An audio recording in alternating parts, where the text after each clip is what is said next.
Welcome students. Let us move ahead with our another subtopic in relevance in relation to environment in society. I, Dr. Ghazala Bhoje, Associate Professor from GM Women Women's College. We will be speaking today about the Golden Age approach, the pre-colonial period, and the in relation with environment, importance of environment during this period. In this video, we speak about pre-colonial golden era in relation to the environment.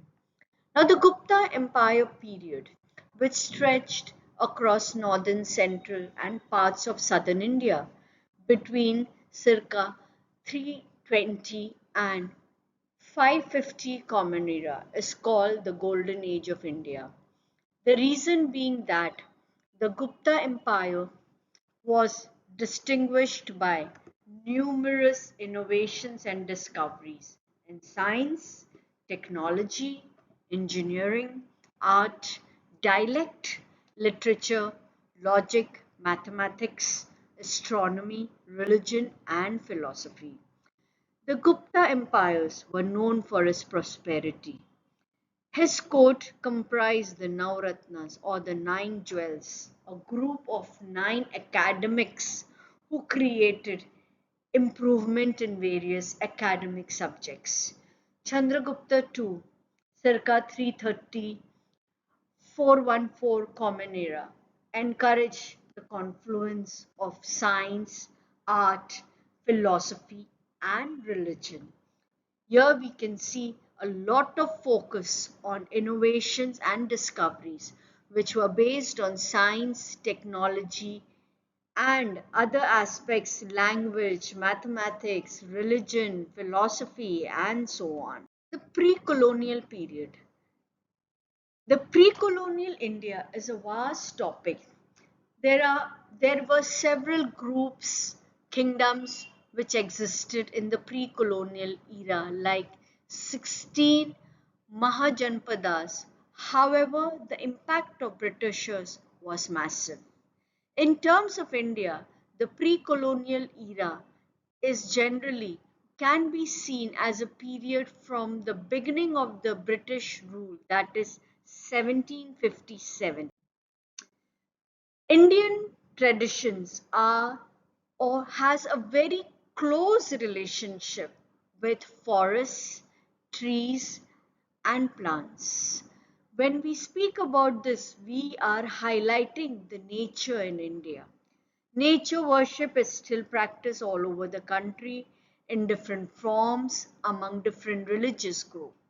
People consider several trees as sacred even today, like the neem tree, the tulsi, etc.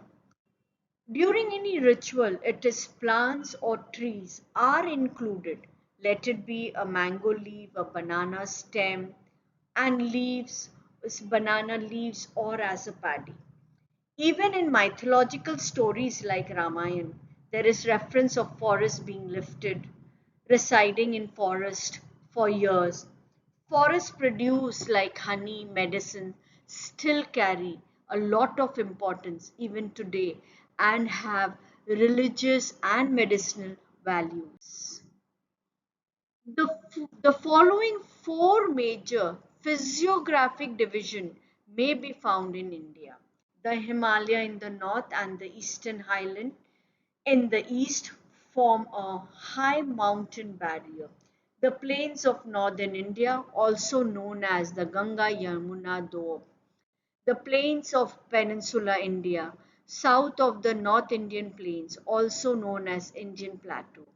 The coastal lowlands fringing the plateau of peninsula of India. What are the characteristics of pre-colonial India? The agriculture. Village was essentially self-sufficient economy. The farmer grew only the food he required for his personal consumption and shared the rest with the local craftsmen, which provided him with modest manufacturing of his own use.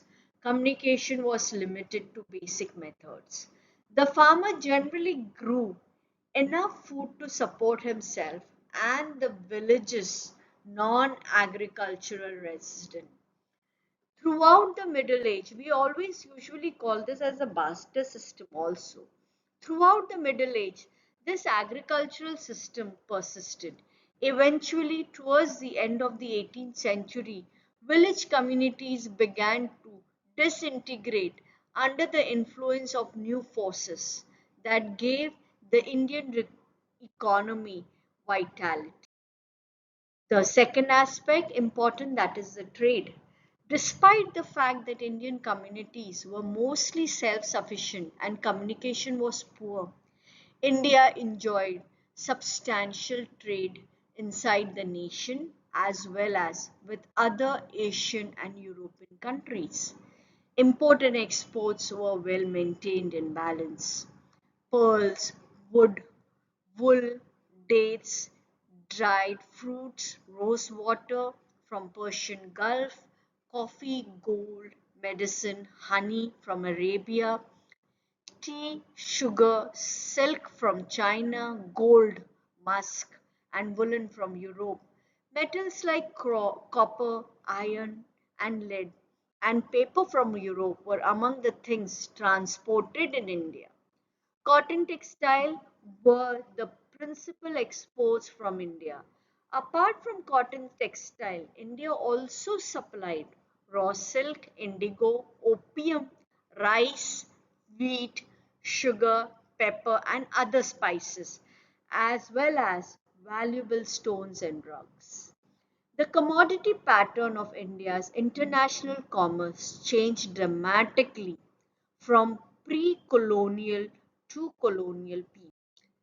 We speak about now a major industry, a major contributor, a major industry by which India is recognized and known, handicraft industry.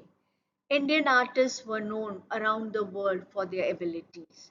India produced cotton and silk textiles, sugar, jute, dye stuff, minerals, metallic items such as weapons, metalwares on a massive scale. We have many such places which are remarkable: Dhaka and Murshidabad, Patna, Surat, Ahmedabad, Jaunpur, Varanasi, Lucknow, Agra, Multan, Lahore in Punjab, Musilipatinam, Vishakhapatnam, Bangalore, Coimbatore, Madurai, which were thriving for their textile centers. Kashmir was known for its woolen mills. Shipbuilding was a major industry in Maharashtra, Andhra Pradesh, and Bengal. Many European business purchased India's ships towards the end of the 18th century. India, without a doubt, one of the most important center of global trade and industry. Now, what were the environmental conditions during the pre-colonial India? In pre-colonial India, the cultivated land produced a variety of crops, a wide range of plant and animal products with the purpose of meeting the sustenance need of the people in the area.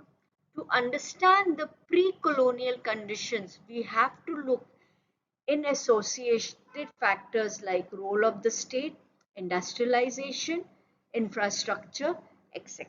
Let us look this into detail. Role of state. Different water management systems were produced and maintained by local or individual efforts. They were designed and maintained on a bigger scale by the state for irrigation and drinkable reasons. What about then industry? Because of industrialization, or because industrialization was not developed in the country, there was no issues faced such as air pollution, water pollution, drainage issues, or population issues. Okay, and cities did not use excess land. There was land available. Consumerism was less, and hence the demand supply wastage created was less. As a result, toxic products like plastic was not used. Water bottle, toothpaste, milk packets, polyester clothes, chappals, all the things which has plastic and used in everyday life consumption was not in massive scale or production. Due to the lack of mechanization, production was many a time handmade and therefore it was slow in nature. Because we all know handmade small scale industries, it takes time. It takes because each and minute details are done with a person's hand and not with machine. This in turn did not create the use and throw culture unlike today. Industrialization effects in today's time can be seen from the case study of New Delhi, where the quality of air has changed over the years. When we speak about natural disasters during the pre colonial period, there were periodic natural disasters like flooding. It did harm people and settlement. However, from the environmental viewpoint or point of view, it brought about fertile soil at surface, resulting in developing nutrition among crops. The science genetically modified products were not available in pre-colonial period. This protected both the environment and the nourishment of the people. Now we speak about organic food availability, and we all know in cities they are sold on much on expensive rates and high rates, but it was common during the pre-colonial period, organic food. As majority of population was living in village, urbanization was growing at slow pace. There was barter system practice where people exchange goods and services many a times. Joint family was the norm of the society.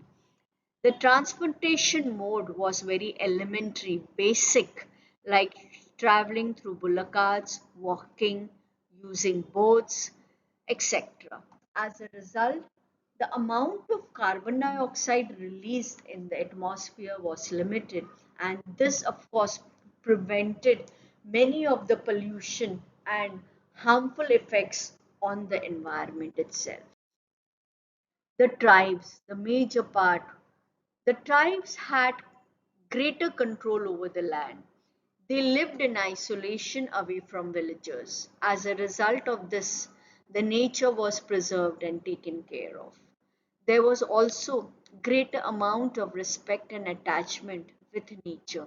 Even today, one can witness there are several rice varieties, plant information, medical plant details which are known by the tribals.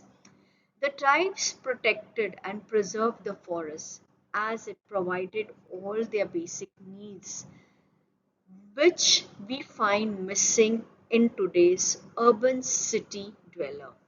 The condition of people at times was affected by war. However, the environment remained unaffected many a time. The major concern of everyone was to protect environment as it benefited their livelihood, and they worshipped the nature as they worshipped their family.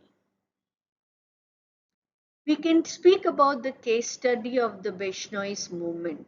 The Bishnois are regarded as India's first environmentalists. They are born to be naturalists. For centuries, they have combined eco conversation with their faith, making it one of the most environmentally conscious order in the world today. Due to their respect for nature, they are truly Vaishnava. Sant Guru Jambeshwar is said to have found Vaishnavism in the Thar desert of Rajasthan, India, 1485 AD. Even before the rest of the civilized world was aware about environmental difficulties, the Vaishnavas were aware of the man's connection to nature and importance of maintaining its delicate balance.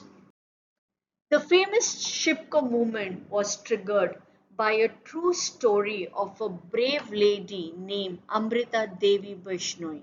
She refused to let the king's men cut down the trees. The Bishnois were among the first to unite around environmental preservation, wildlife protection, and green living. The Vaishnois and the Vaishnoism are particularly relevant to our changing society. They don't cut trees, only dead wood is collected by them. Even a carpenter waits for the tree to fall calmly.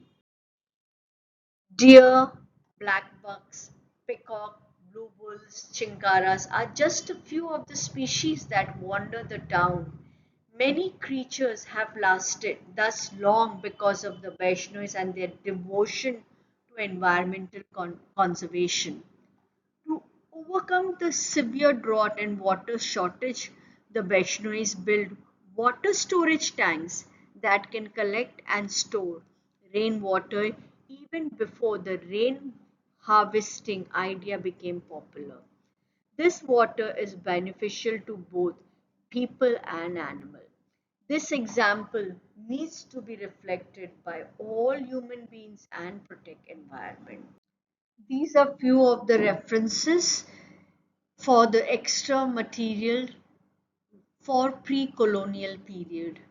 You may definitely look into the websites, into the books available, and do explore and update and upgrade more on the pre-colonial period, the importance of environment in today's society.